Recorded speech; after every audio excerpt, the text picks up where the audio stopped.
ఉన్న బంగారాన్ని విడిపించి ఆ రోజు ఆన్లైన్ రేటుకే మేము కొంటాం. Sharma gold company. Hi, welcome to our channel. ఈరోజు మనతో పాటు ఉన్నారు ప్రముఖ జ్యోతిష్య వాస్తు పండితులు, జ్యోతిష్య వాస్తు శిక్షణ నిపుణులు, మహాగౌరి ఉపాసకులు శ్రీ దిట్టకుర్తి మురళీకృష్ణ గారు. నమస్కారం గురువు గారు. నమస్తే నాన్న. హరి ఓం.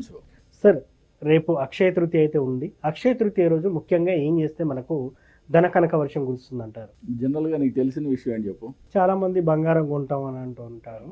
మరి అది నిజమా అబద్ధమా? చాలా మంది అది రూల్ అయితే కాదని అంటున్నారు. అంటే బంగారం అంటే ఏంటంటే కలిపురుషుడు ఉండే స్థానం. అంటే మనం బంగారం కొంటే కలిపురుషుని ఆహ్వానించినట్టే కదా మన జీవితంలోకి. ఓకే ఓకే అంటే రిపీటెడ్గా అక్షయ తృతీయ రోజు ఏ చేసినా కానీ అక్షయంగా జరుగుతుంది కాబట్టి రిపీటెడ్గా మనం కలిపురుషుని మనం ఆహ్వానించినట్లే కదా. ఎవరి ఇంట్రెస్ట్ ఎలా ఉన్నా కానీ శాస్త్రం ఏం చెప్పబడింది? శాస్త్రము అక్షయ తృతీయ రోజు ఏదైతే దానం చేస్తామో అది మనకి అక్షయంగా మనకి తిరిగి వస్తుందని చెప్పి చెప్పబడింది.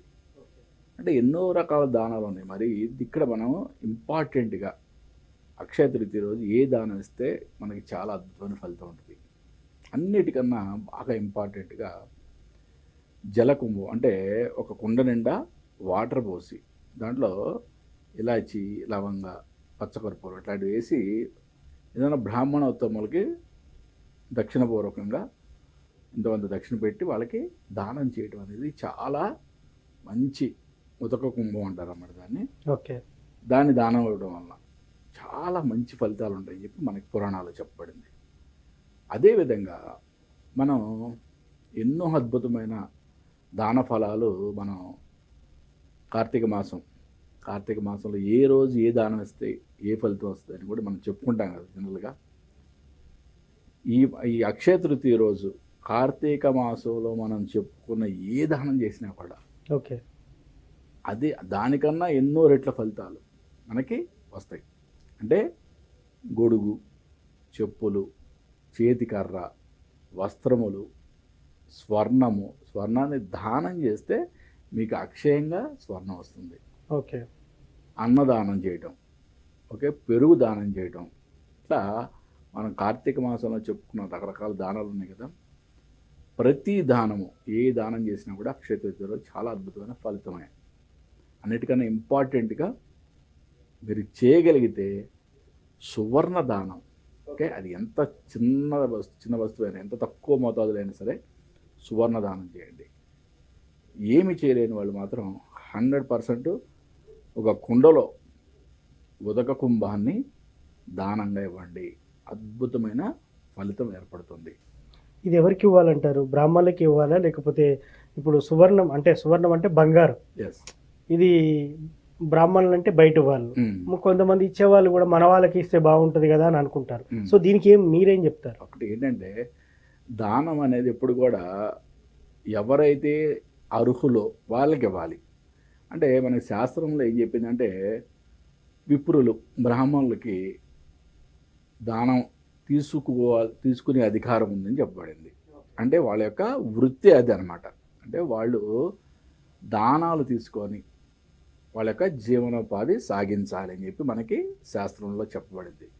కాబట్టి వాళ్ళకి ఇస్తేనే ఒక మంత్రపూర్వకంగా ఇస్తే మంచి ఫలితం ఉంటుంది. సరే కాదు, మీలో మీరు ఇచ్చుకోవడం కరెక్ట్ కాదు. రెండోది, విప్రులు దొరకలేదు పోని, ఓకే, రియల్గా నీడ్ ఆఫ్ మనీ ఉంటుంది కదా, అటువంటి వాళ్ళకి, అంటే కటిక పేదవాళ్ళకి, కటిక దరిద్రులకి ఇవ్వడం వల్ల మనకి అద్భుతమైన ఫలితం ఉంటుంది. దీనికి మనకి ఉపనిషత్తుల్లో చెప్పిన ఒక అద్భుతమైన వాక్యం ఉంది కదా, దరిద్రాయచ కృతం దానం శూన్యలింగచ్చ పూజనం అనాథ ప్రేత సంస్కారం అశ్వమేధం సమం విదుహు. అంటే కటిక దరిద్రుడికి, భయంకరమైన పేదవాడికి దానం చేయడం కానీ, శూన్యలింగచ్చ పూజనం అంటే ఒక లింగాన్ని ప్రతిష్ఠించారు. లింగం అంటే ఇక్కడ శివుడనే కాదు, రాముల వారు అవనే, కృష్ణుడు అవని, ఏ దేవాలయంలో ఏ మూర్తి అయినా సరే ప్రతిష్ఠ జరిగి దానికి ధూపదీప నైవేద్యాలు లేకుండా ఎన్నో వందల దేవాలయాలు ఉన్నట్ల ఇవాళ మనకి తెలుగు రాష్ట్రాల్లో. అటువంటి దేవాలయాల్లో మనం పూజ చేసిన అనాథ ప్రేత సంస్కారం. అనాథ ప్రేతం అంటే ఎవ్వరూ తెలియని తల్లిదండ్రులు ఎవరు తెలియదు, అంటే కేరాఫ్ అడ్రస్ తెలియని వాళ్ళకి శవం ఉంది అని తెలిసినప్పుడు దాన్ని అనాథ ప్రేతానికి అంతిమ సంస్కారాలు చేసినా కూడా అశ్వమేధ యాగం చేసినంత ఫలితం ఉందండి శాస్త్రం. మరి రియల్గా సువర్ణదానం శాస్త్రంలో చెప్పినట్టుగా బ్రాహ్మణులకు ఇవ్వటం కానీ, లేదా ఎవరైతే రియల్గా కటిక భేదవారు అర్హులు అని అనిపించిన వాళ్ళకి ఇవ్వండి, మంచి ఫలితం ఉంటుంది. అంతేగాని మళ్ళా ఇచ్చుకోవడం అనేది కాదు. ఇంకొక విధంగా చెప్పాలంటే, రంజాన్ మాసంలో ముస్లిం సోదరులు అంటే ముస్లిం సోదరుల్లో ధనికులు ఎవరైనా సరే ముస్లిం సోదరులు ఉన్న బీదవారికి సువర్ణ దానం చేస్తారు. అంటే ఇక్కడ కూడా వాళ్ళ సొంత వాళ్ళకి ఎవరికి ఇచ్చుకోరు. ఓకే, ఇచ్చేవాళ్ళు ఉండొచ్చు కానీ బట్ సొంత వాళ్ళకి మ్యాక్సిమం ఎవరెవరు అంటే మనం ఎప్పుడు కూడా దానం ఇచ్చేది మనం అర్హులా కాదా అనేది. అపాత్ర దానం కూడా మంచిది కాదు.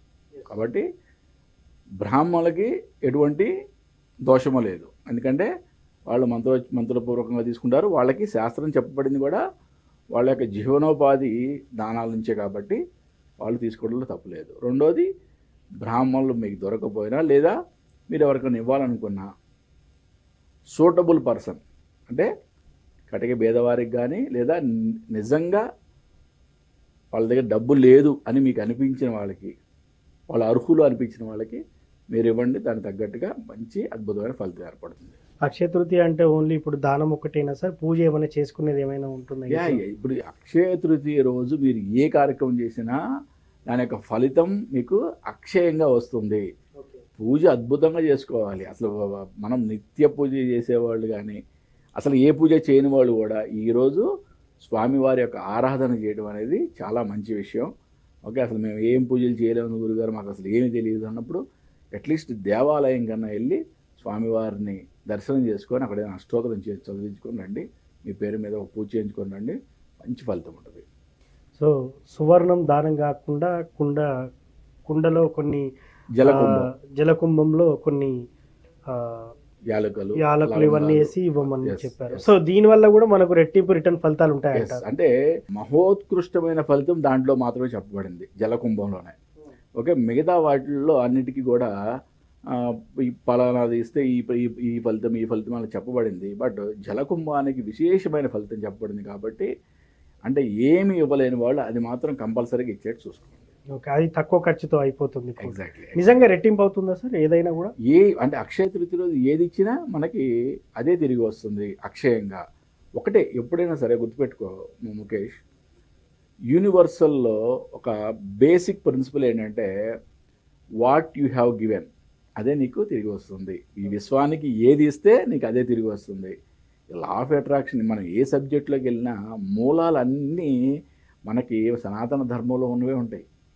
ఏ సబ్జెక్టులోకి వెళ్ళినా మన సనాతన ధర్మంలో కూడా చెప్పింది ఏంటి, అక్షయ తృతీయ రోజు ఏమన్నా ఇస్తే నీకు అక్షయంగా అంటే క్షేమం కాకుండా మళ్ళీ నీకు తిరిగి వస్తుంది అంటే nothing but law of attraction. మళ్ళీ అక్కడ అంటే మనం ఏ సబ్జెక్టులోకి వెళ్ళినా మన సనాతన ధర్మమే మూలమని గుర్తుపెట్టుకోవాలి. ఓకే సార్, అక్షయ తృతీయ రోజు ఏం చేయాలి, ఏం దానం ఇస్తే మన సంపద రెట్టింపు అవుతుంది అనేది కూడా చాలా స్తోమతకు తగ్గట్టు చెప్పారు మీరు. Thank you very much. నమస్తే నాన్న, హరి ఓం శివ. చూసారు కదా అక్షయ తృతీయ రోజు ఏం చేయాలనేది గురువుగారి మాటల్లో. ఇది వాటి మరో కార్యక్రమం మళ్ళీ కలుద్దాం. Thank you.